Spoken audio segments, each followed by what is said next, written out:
A young woman is out with friends at a pub. She will drive home in the dark. She has no idea someone is already inside her house. He cut the phone line outside. He sliced open a window screen. He wedged a log under the frame to keep it open. Then he went inside. And he waited. Her name was Lisa Marie McBride. She was 27 years old.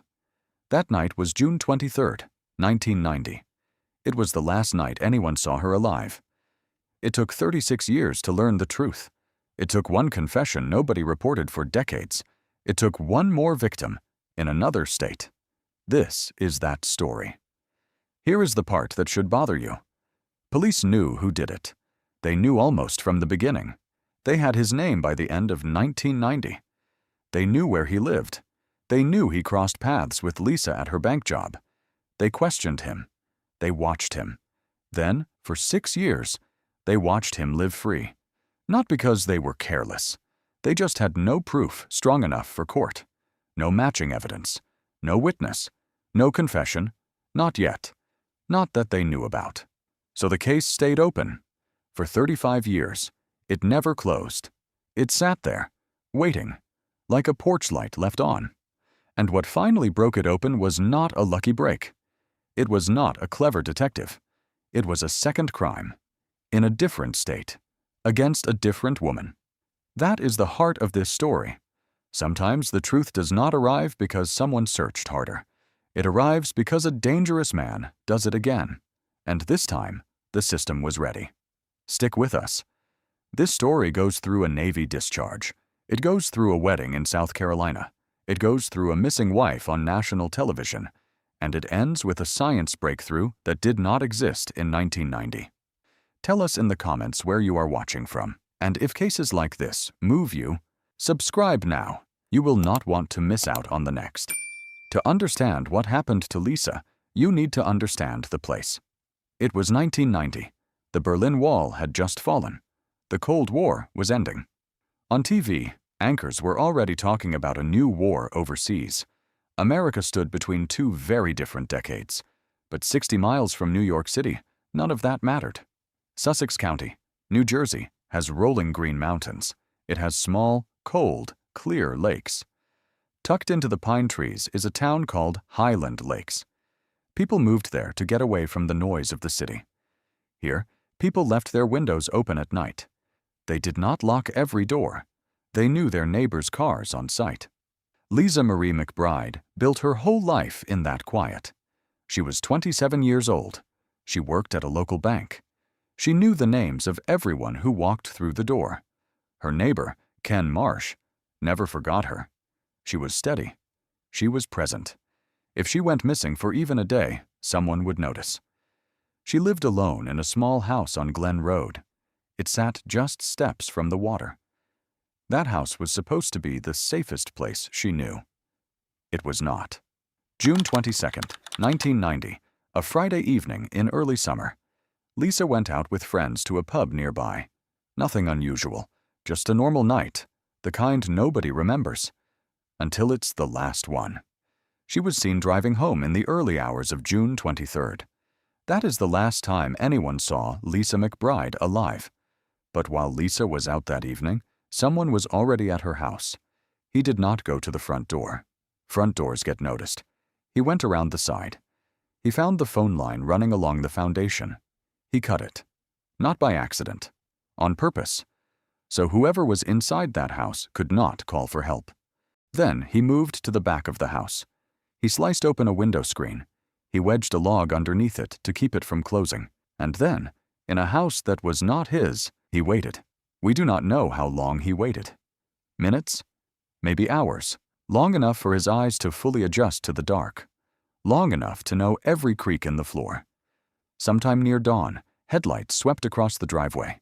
An engine turned off. A car door closed. Lisa Marie McBride walked into her own home.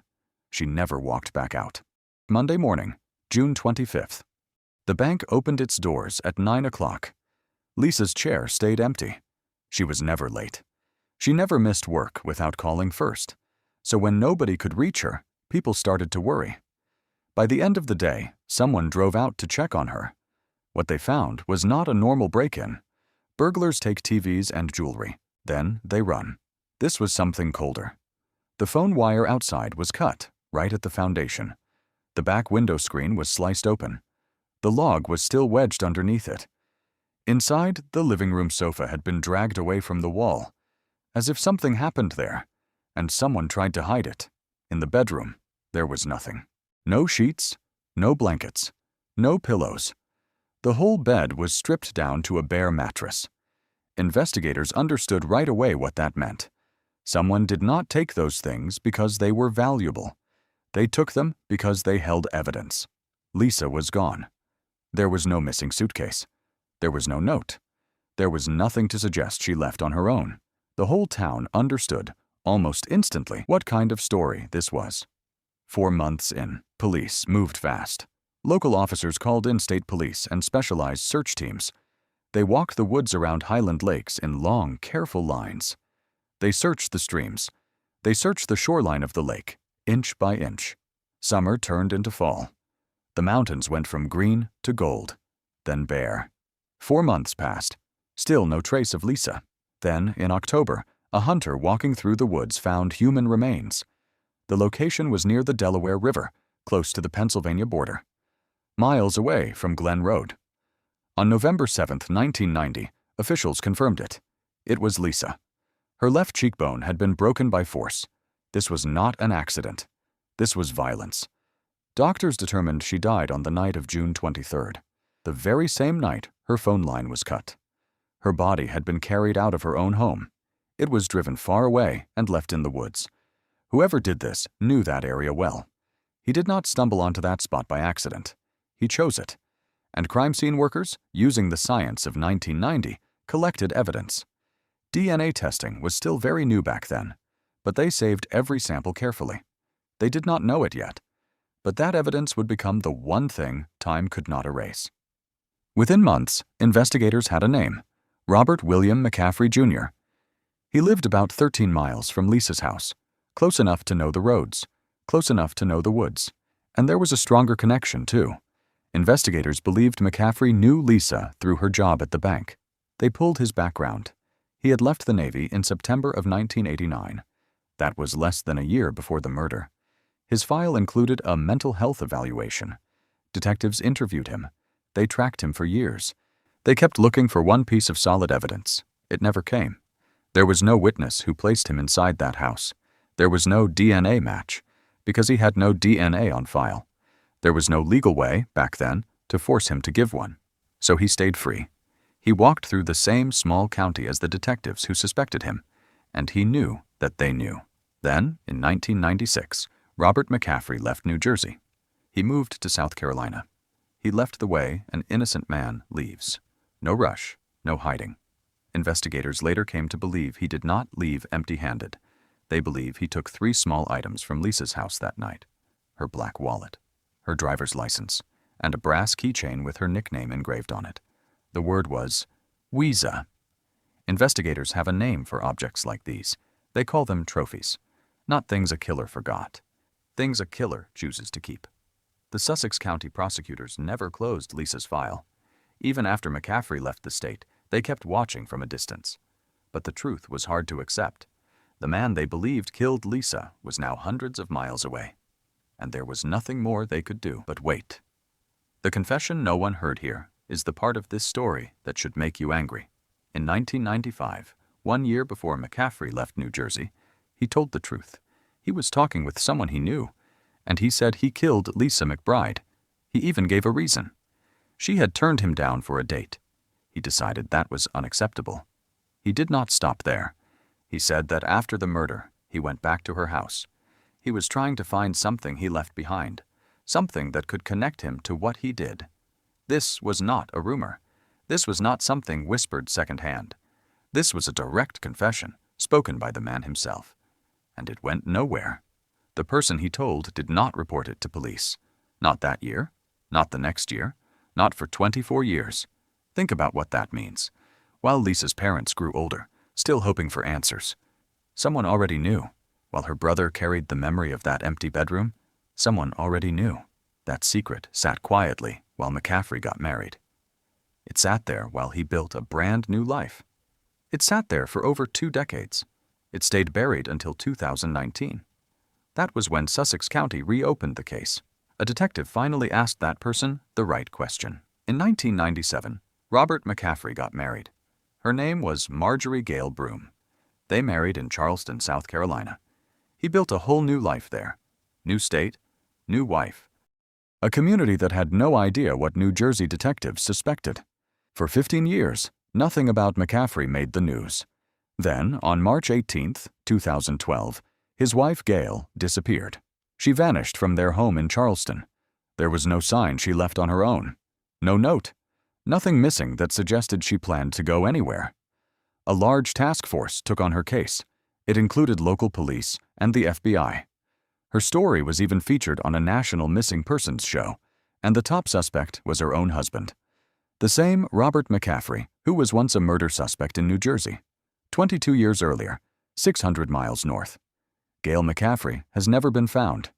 In 2014, police arrested Robert McCaffrey. Not for murder. There was no body. There was not enough evidence for that charge yet. He was arrested for blocking the investigation into his own wife's disappearance. And that arrest changed everything. Because that is when his DNA finally went into the national database. For the first time since 1990, the man everyone suspected was in the system. DNA in the system. Evidence at the scene. Match found. Case closed. It is never that simple. The National DNA Database only finds a match when both sides are ready. McCaffrey's DNA was added in 2014, but the evidence from Lisa's bedroom was a mixed sample. It had DNA from more than one person tangled together. The technology of that time could not fully separate the two. The database was ready. The evidence was not. In February 2019, a detective sat down with McCaffrey's old acquaintance. That is when the buried 1995 confession was finally recorded. It gave investigators new confidence, but a confession from a witness is not the same as hard proof. In August 2020, they sent old evidence to a private lab for new testing. The results confirmed a mixed sample of 2 people's DNA. But the male portion still was not clean enough for the national database. It could only be checked by hand, one suspect at a time. Over the next 5 years, they checked it against more than 50 men.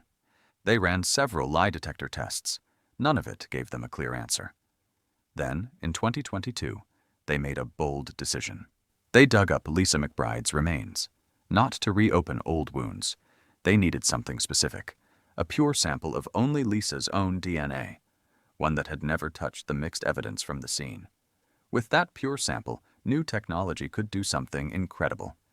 It could subtract Lisa's DNA out of the mixture completely. What was left behind was the unknown man's DNA alone. For the first time in 32 years, they had a clean profile. In January 2026, that profile was finally submitted to the national database. On February 27, 2026, the results came back. It was a match. Robert William McCaffrey, Jr., the same name written down by detectives back in the summer of 1990. On April 10, 2026, around 8 o'clock at night, police made their move. A team pulled over a car in Manteo, North Carolina. Robert McCaffrey was 54 years old. He had already served time for blocking the investigation into his missing wife. He was released in 2023 and had been living freely ever since. That night, he was arrested again. 2 days later, prosecutors announced the charges: first-degree murder, first-degree kidnapping, second-degree burglary. On April 20th, McCaffrey stood in a New Jersey courtroom. He wore an orange jumpsuit. He was handcuffed. The hearing lasted less than 5 minutes. He pleaded not guilty to every charge. Lisa's brother, Doug McBride, released a statement for the family. He was the very first person to walk into that empty house in 1990. Lisa's parents had passed away in recent years. They never lived to see this day. The family said they believe their parents are resting more peacefully now. Here is the lesson this story leaves behind. It is simple. If you live alone, check the blind spots around your home. Check your back windows. Check where your phone or internet line runs outside. Let someone know when you expect to be home. And if you ever hear someone confess to something terrible, report it, even if it sounds like a joke, even if it sounds like bragging. You might be the only thing standing between a family and decades of silence. The system worked in the end, but it only worked because someone finally spoke up, and because new technology was ready when it mattered most. Lisa Marie McBride waited 36 years for justice. Robert McCaffrey has not been convicted. His trial is still ahead, and in South Carolina, another family is still waiting for answers. Answers that, for now, only one man may hold. If this story moved you, subscribe so you don't miss out on the next one.